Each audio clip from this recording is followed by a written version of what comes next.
bahwa jumlah yang mu'allaf dan yang murtad di Amerika itu sama. Seorang mahasiswi yang berjilbab datang kepada guru besarnya, nangis dia. Apa kata anak itu, mahasiswi itu? Di keluarga saya sudah ada 3 macam manusia, katanya. Yang pertama yang tetap Islam, yang kedua yang sudah beralih menjadi deisme, dia tetap yakin ada Tuhan tapi udah gak percaya agama. Dan yang ketiga itu yang seperti saya sudah tidak percaya Islam dan tidak percaya pada agama. 5 tahun yang lalu keluarga saya itu semua adalah penganut Islam yang kuat. Ini banyak terjadi. Kenapa?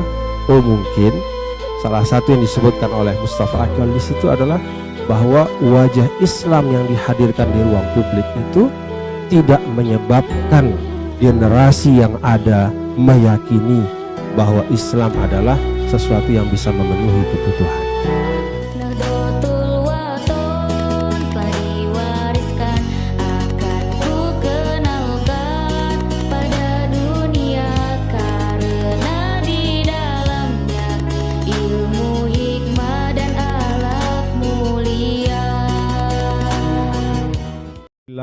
Wassalatu wassalamu ala sayyidina Muhammad ibn Abdillah wa ala alihi wa sahbihi wa man walah, amma ba'du.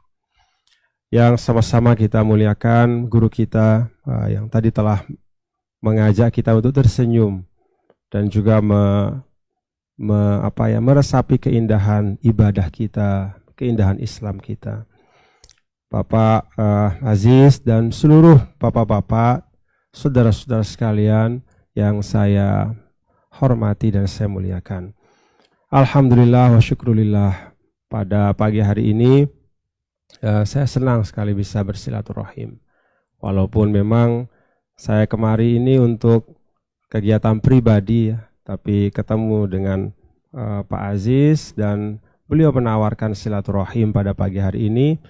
Lebih dari sekedar bersyukur, saya bersuka cita alhamdulillah bisa jumpa dengan bapak-bapak dan saudara-saudara sekalian. Bapak Ibu yang dirahmati Allah, ada satu ungkapan dari Sayyidina Umar ibn Khattab radhiyallahu anhu. Beliau pernah menyampaikan di tengah-tengah sahabat pada saat ketika Islam itu sedang kuat-kuatnya menyebar. Jadi kalau kita sekarang di Tokyo ya, kita kilas balik sejarah perjalanan Islam, itu semua ahli sejarah sepakat bahwa intisyarul Islam ya, dari sisi teritorial, dari sisi keluasan jangkauan dakwah Islam itu katakanlah titik ledak pertamanya adalah pada masa kekhalifahan Sayyidina Umar ibn Khattab radhiyallahu anhu. Nah, beliau itu kalau kita baca di sejarah, bapak-bapak, kan yang kelihatan potret Sayyidina Umar yang penuh dengan keberanian. Jadi orang yang sangat pemberani. Tapi ada sisi lain dari Sayyidina Umar. Sayyidina Umar juga dikenal sebagai orang yang meletakkan batu pertama untuk membangun peradaban Islam yang tertib. Ya. Jadi semakin besar Islam itu, semakin luas Islam, maka harus semakin ditata. Nah, salah satu dari pesan Sayyidina Umar kepada kita adalah apa yang beliau pernah sampaikan kepada orang-orang yang diutus oleh beliau berdakwah di seluruh penjuru tempat-tempat di mana Islam mulai berkembang. Apa kata Sayyidina Umar? La tubaghidullaha ila ibadihi. Kalau bahasa sederhananya, jangan kalian jadikan Allah itu dimusuhi oleh hamba-hambanya. Jangan menjadikan Allah itu dibenci oleh hamba-hambanya. Maka ada yang bertanya, kaifa dzalika? Gimana? Kok pesannya ini aneh sekali Sayyidina Umar? Bagaimana seseorang atau kita menjadikan Allah dibenci? Lalu Sayyidina Umar memberikan ilustrasi-ilustrasi. Ayyakuna ahadukum imaman. Ada di antara kalian menjadi imam. Nah, Islam waktu itu sedang berkembang luas sekali. Dikirimlah juru-juru dakwah. Kata Sayyidina Umar, ada di antara kalian yang menjadi imam, lalu dia panjangkan bacaannya. Sampai kemudian jamaah itu tidak tidak menikmati dan bukannya tidak suka kepada imam itu. Jamaah itu kemudian akhirnya tidak jauh hatinya dari imam itu, tapi justru menjauhi Islam. Nah, itu sebabnya di dalam tuntunan para ulama, seorang yang menjadi imam di masjid yang umum, ya, di masjid yang umum. Kalau kita bicara masjid yang umum, ya masjid yang di perempatan jalan, masjid-masjid jami yang tempat menjadi persinggahan, tempat-tempat yang memang diakses oleh siapapun, bukan masjid yang khusus. Kalau masjid yang khusus itu memang masjid yang disepakati di situ. Ada tata cara tertentu, imamnya disepakati, misalnya di situ baca 1 juz atau setengah juz, maka ada kelapangan dan keluangan. Tapi masjid yang umum itu diajarkan oleh Nabi kita, Nabi besar Muhammad sallallahu alaihi wasallam, membaca itu dalam kadar yang tidak memberatkan para jamaah. Itu sebabnya dulu ketika Muaz ibnu Jabal, ya, seorang yang qori, beliau bacaannya itu menjadi rujukan selain daripada Abdullah ibnu Mas'ud. Muaz bin Jabal ini menjadi imam. Suatu hari salah satu di antara makmumnya itu adalah orang yang punya banyak sekali hajat, kepentingan. Sayyidina Muaz ini membaca bacaan yang panjang sekali, sampai akhirnya makmumnya merasa berat. Karena merasa berat, ditinggalkanlah, mufarokohlah makmum ini. Nah, kalau zaman dulu itu kan suara kaki bapak-bapak kedengeran, ya. Jadi kalau dulu itu sholat di masjid itu pakai sendal atau pakai sepatu. Masa-masa itu, masa Rasulullah Shallallahu Alaihi Wasallam. Nah, itu pula sebabnya kata para ulama, kalau kita membaca hadis dari Nabi kita, Nabi besar Muhammad Shallallahu Alaihi Wasallam, tidak hanya teksnya, tapi konteksnya juga harus kita pahami. Dulu pada masa Rasul, kita baca dalam kitab-kitab yang sahih bahwa kalau Rasul Shallallahu Alaihi Wasallam itu qadha hajat, ya, atau ke kamar mandi, dia pergi ke tempat yang jauh. Dia cari munhadir. Munhadir itu semacam bagian dari gurun pasir yang rendah. Jadi kalau kita ke situ nggak kelihatan sama orang. Dia lebih rendah daripada daripada bagian-bagian yang lain. Nah, begitu sampai munhadir, menunaikan hajatnya, lalu kemudian ditutupi, istinja, beliau kembali ke rumah. Semua orang Madinah seperti itu. Kenapa orang Madinah seperti itu? Yastakzirun. Karena mereka merasa, bahasa kita itu apa ya? Merasa jijik kalau ada kotoran dalam rumah. Jadi nggak ada WC dalam rumah. Dan itu ada dalam hadis-hadis sahih. Nah, kalau kita hanya baca teks dari hadis itu, kita akan cari taman di sini, ya. Setiap orang kita akan cari, bukan di dalam rumahnya dia buang hajatnya, tapi cari tempat. Ya, mungkin tempatnya agak turun sedikit, yang agak tersembunyi, di kebun-kebun, di taman-taman. Tapi kan bukan seperti itu. Nah, di sini bagian yang kata para ulama, al-'adatu muhakkamatun. Jadi ada teks-teks hadis itu yang harus kita lihat dari konteks masa pada waktu itu. Sama seperti pergi ke masjid dan sholat dengan menggunakan sepatu atau sendal. Pada masa Rasul itu selalu pakai sendal. Ada satu kejadian di mana Rasul melepas sendalnya. Dan itu jadi pertanyaan para sahabat. Maka ketika selesai sholat ada yang bertanya, "Ya Rasulullah, kok Bapak lepas sendal sih?" Apa kata Rasul? "Saya dibisiki oleh Jibril bahwa ketika jalan ke sini, sepatu saya itu menginjak najis. Maka saya lepaskan." Jadi kalau di masjid sekarang kita ini, kaidahnya adalah melepas sepatu. Kalau pada masa Rasulullah Shallallahu Alaihi Wasallam, kaidahnya ya pakai sepatu. Tapi itu bukan berarti ada orang datang ke masjid ini, kemudian tiba-tiba masuk dari luar pakai sepatu, lalu sholat dengan sepatu. Begitu diprotes, kenapa kok pakai sepatu? Ya ini kan hadisnya, bahwa pada masa Rasul itu semua kalau sholat di masjid itu pakai sepatu. Gak bisa seperti itu. Nah ini bagian-bagian, dua contoh kecil, bahwa memahami tuntunan Rasulullah Shallallahu Alaihi Wasallam itu harus dengan konteksnya, selain dengan teks-teks yang bisa kita baca setiap saat. Nah itu kalau di dalam keterangan para ulama, gabungan antara teks dan konteks itulah yang disebut dengan ilmu. Ya. Kalau teman-teman, sahabat melihat dalam ayat pertama yang turun kepada Nabi yang mulia Rasulullah Shallallahu Alaihi Wasallam, kita lihat kosakatanya di situ. Ada 5 ayat dari surah Al-Alaq.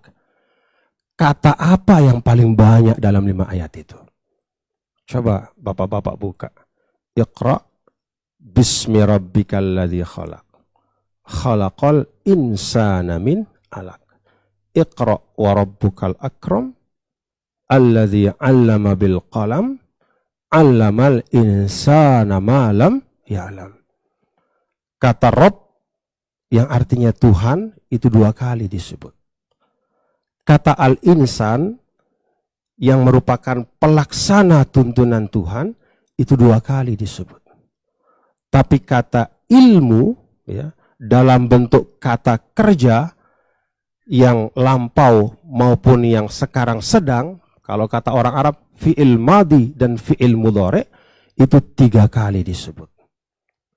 Jadi dari, kalau kata ulama, kalau Anda mau tahu tingkat urgensi sesuatu itu di dalam Islam, maka lihatlah bagaimana Al-Quran membahasakannya. Jadi kalau kita mau tahu kira-kira sesuatu ini penting nggak sih kita bahas panjang-panjang dalam kehidupan kita, lihat bagaimana Allah membahasakannya.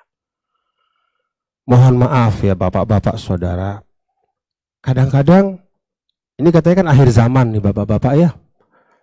Di akhir zaman ini kadang-kadang ada pembahasan panjang sekali tentang jin. Jadi dakwah tentang jin. Ya, jadi dari A sampai Z dibahas tentang masalah jin. Dan itu jadikan tema dakwah kemana-mana. Apa iya jin itu penting di dalam Al-Quran? Sejauh mana pembahasan tentang jin itu? Apa saja sih yang dibahas? Kalau kita ingin melihat urgensi sesuatu, lihat bagaimana Al-Quran membahasakannya. Maka kalau tadi Ustadz kita mengingatkan satu aspek ibadah mahdhoh, kita harus ingat bahwa di samping ibadah mahdhoh yang tadi beliau sampaikan, ada adab di situ. Jadi adab juga bagian dari ilmu. Selain ibadah mahdhoh, juga ada ibadah ghairu mahdhoh atau aspek kemanusiaan. Kalau saya tanya Bapak Ibu, apa ayat yang paling panjang dalam Al-Quran? Ayat apa Bapak Ibu? Ayat tentang hutang piutang, jual beli. Pencatatan dalam transaksi antar kita dengan orang lain. Jadi kalau ayat-ayat, ya katakanlah tentang ibadah mahdhoh ya, itu pendek-pendek, ringkas-ringkas, dan lugas-lugas. Tapi kalau ayat yang bicara tentang hubungan kemanusiaan, Allah sampaikan dengan detail sekali, panjang. Kalau kita lihat misalnya ayat tentang hoax atau berita bohong. Berapa ayat berita bohong itu dalam surah An-Nur misalnya? Ada 10 ayat, dari ayat 11 sampai ayat 20. Innal ladzina ja'u bil ifki usbatum minhum, sampai 10 ayat. Beda betul dengan ketika Allah membicarakan wa aqimus salata wa atuz zakata. Jadi diasumsikan bahwa salat dan zakat itu sudah markuzah, dia sudah ada di dalam, maka dengan sedikit sentuhan dia akan tumbuh. Itu mestinya begitu. Tapi hubungan kemanusiaan saking kompleksnya, maka Allah uraikan dengan panjang lebar untuk memastikan setiap sisinya dapat kita tunaikan dengan baik.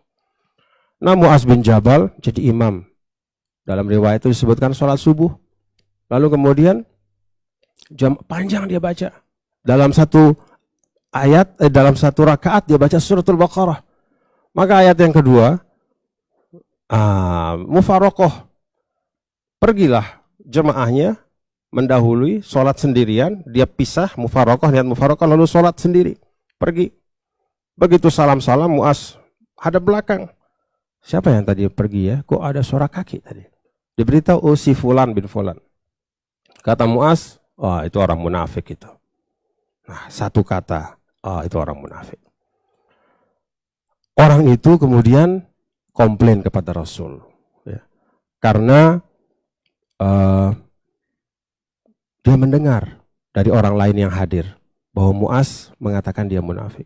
Begitu Rasul diberitahu, Rasul panggil Mu'az. Dan dalam riwayat disebutkan bahwa jarang sekali Rasul SAW itu mukanya semerah pada saat manggil Mu'az. Apa kata Rasul? Afattanun anta ya Mu'az. Hanya satu kalimat saja. Apakah kamu ini tukang fitnah sekarang Mu'az? Rasul SAW mengatakan, kalau kamu menjadi imam bagi orang yang umum, maka perpendeklah bacaanmu. Karena di belakangmu itu ada orang tua, ada anak kecil, dan ada orang-orang yang perlu untuk menunaikan hajatnya. Siapa orang yang tadi mau farokoh? Ternyata dia pedagang. Kata orang itu kepada Rasul, kalau saya tunggu Mu'az, keburu siang. Saya pergi ke pasar, udah gak ada orang belanja. Apa yang saya akan berikan kepada anak istri saya? Bapak-bapak dan saudara, apa yang disampaikan oleh Sayyidina Umar ini adalah pengingat bagi kita semua. Bahwa yang tidak kalah pentingnya ya, di dalam kita berislam adalah bagaimana kita menghadirkan Islam di ruang publik. Bagaimana kita tampak sebagai umat ini. Bagaimana kita bisa menyajikan Islam dengan baik. Ada, saya baca sekitar 1 bulan yang lalu ya, VOA Indonesia ya, itu memuat hasil riset dari Pew Research, saya lupa lah apa, pokoknya ada Pew Research begitu di Amerika.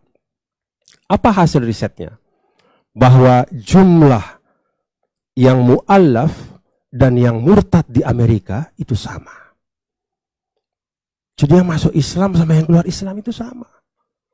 Walaupun secara absolut populasi Islam itu paling progresif pertambahannya.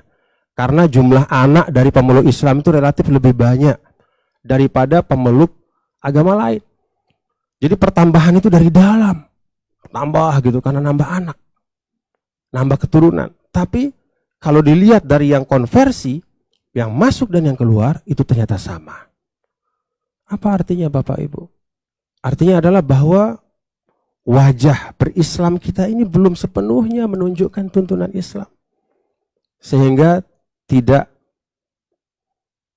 menumbuhkan simpati, apalagi kemudian mau ikut bersama kita ya, menjadi bagian dari umat Nabi besar Muhammad SAW.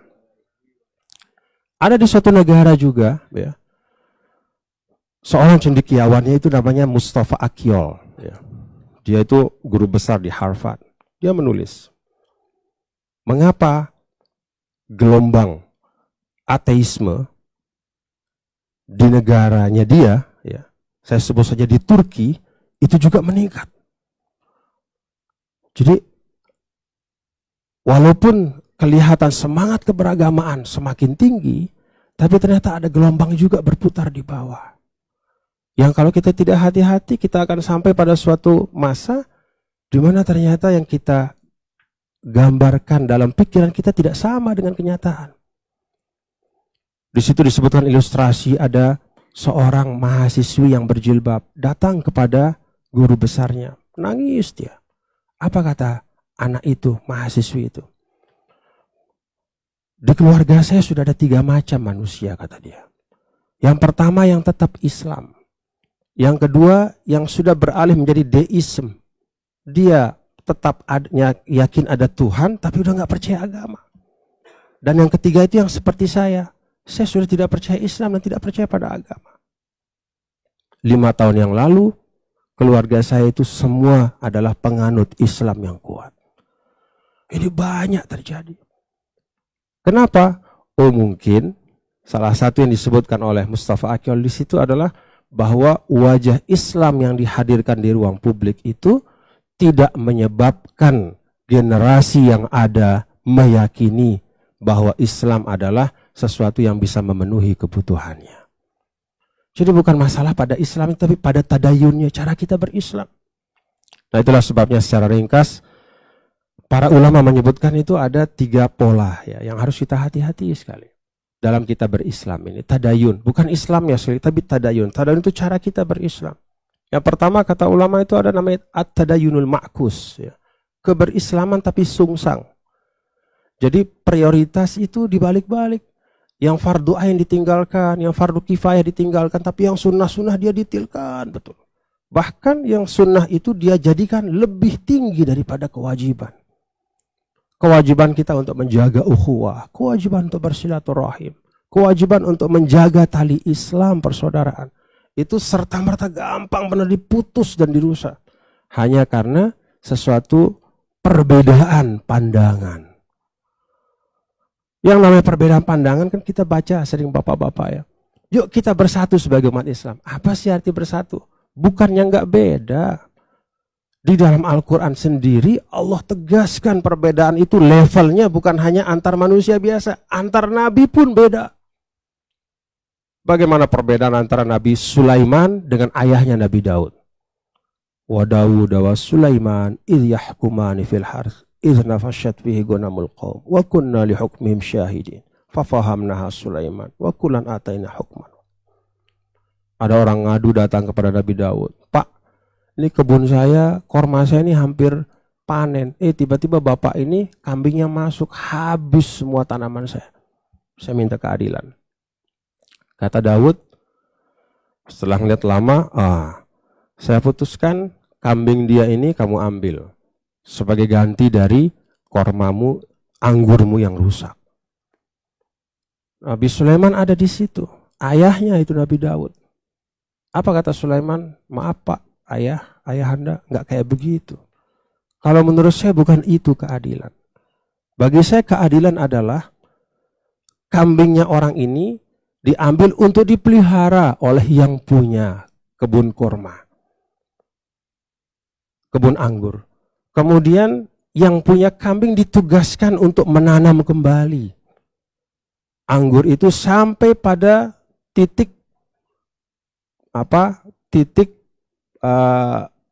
yang sama dengan ketika dia dirusak oleh kambingnya. Jadi yang punya kambing ditugaskan untuk menumbuhkan kembali, lalu yang punya kebun itu diberikan kewenangan untuk memelihara dan mengambil manfaat dari kambingnya orang itu. Begitu dia tumbuh, sampai pada titik katakanlah misalnya udah siap panen, dibalikin lagi, kambingnya dibalikin. Itulah keadilan bagi saya. Ini disebutkan oleh Al-Quran. Level Nabi saja berbeda. Dan ini masalah hukum. Bedanya masalah hukum. Kita masalah politik udah ngerusak.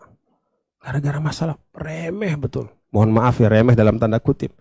Artinya dibanding masalah hukum, dibanding masalah yang di situ ada hak dan kewajiban, ini masalah ijtihad yang letaknya adalah di dalam ranah di mana kita harus berlapang dada dan saling memaklumi satu sama lain.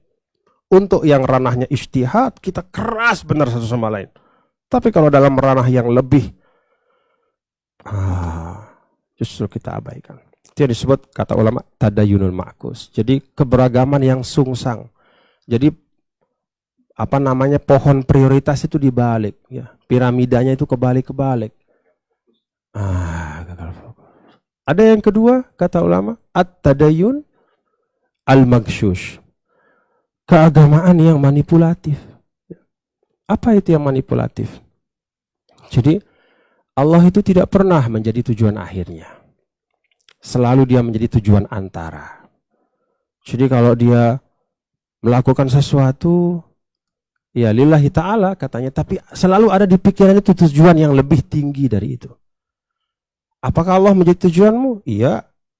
Tujuan akhir enggak? Nah itu pertanyaannya. Sesuai kalau orang-orang ahli tasawuf itu dia selalu melafalkan zikir ilahi anta maksudi.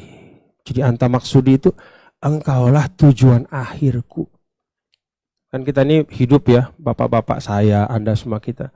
Kita sehari-hari ini banyak betul ya hal yang datang dan pergi kepada kita. Tantangannya bukan sekedar menjadikan Allah sebagai tujuan, tapi menjadikan Allah sebagai tujuan akhir. Kalau kita bicara Allah jadi tujuan, kadang-kadang ya jadi batu lompatan saja. Ya hanya menjadi tujuan perantara saja untuk sesuatu yang sebenarnya untuk kepentingan kita, untuk hawa nafsu kita. Nah ini yang juga diingatkan oleh para ulama. Dan ketika ini menggejala menjadi gejala umum, orang juga bisa lihat, wah ini kalau di Indonesia umat Islamnya kok kelihatannya bukan Allah jadi tujuan akhir ya. Bisa jadi orang begitu. Yang ketiga, itu disebut at-tadayun al-mahrus. Tadayun mahrus itu keberagamaan yang dikawal. Apa maksudnya dikawal? Siapa yang menjadi pengawalnya? Mata manusia. Jadi di dalam aspek-aspek keislaman yang bisa dilihat oleh mata manusia, rajinnya kita luar biasa. Tapi dalam hal-hal yang sifatnya private, hubungan hutang piutang dengan orang lain, hubungan hak dan kewajiban dengan orang-orang tertentu yang tidak menjadi ranah publik, kita tidak mampu mencerminkan tuntunan Islam yang baik. Itu sebabnya tidak ada korelasinya. Orang banyak ke masjid, tapi banyaknya hutang yang macet itu nggak ada korelasinya. Bisa jadi di masyarakat yang banyak ke masjid, tapi ternyata kecurangan, ya, transaksi-transaksi yang tidak kredibel, ya. Kemudian tipu menipu, perilaku koruptif bisa ada. Kenapa?